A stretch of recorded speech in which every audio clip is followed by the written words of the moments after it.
The Norvensk region has forever changed the moment it was turned into an open economic zone. Both Norvensk and Tarkov became centers of international partnership. One of the most influential corporations on the global stage, Terra Group, has established its regional headquarters in Tarkov. Terra Group scientists promised to bring our world towards the future. Even back then, it was obvious the old world was on its way out. In Tarkov, the corporation was actively acquiring land and absorbed local businesses for the sake of its revolutionary projects. Virtus in scientia. That's what they used to say. Terra Group's influence in the city grew rapidly.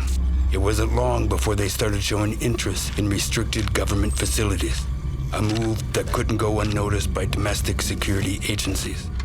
In order to protect their enterprises, Terra Group hired a foreign PMC, United Security. USEC personnel began blocking access to Terra Group's facilities, and even the government authorities no longer had a full picture of what the corporation was doing within Tarkov's borders. Eventually, a team of investigators was sent to the local headquarters to search the building and compile a report. But the USEC operatives refused to let the law officials through and opened fire. After that incident, a new force appeared in the Norvensk region, PMC Bear.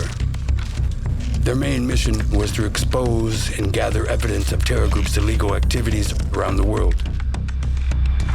At first, Bear's operations and their clashes with the USEC forces were limited and isolated, but the tension escalated quickly. It was too risky to fully involve military forces to maintain order due to the region's special status. The UN forces and Russian military blocked all routes in and out of the city, and the UNTAR mission began evacuating civilians. But despite the authorities' statements, the situation in Tarkov was no longer under anyone's control.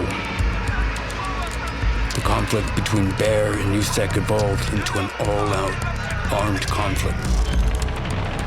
Marauders and bandits, soon nicknamed scabs, only made things worse.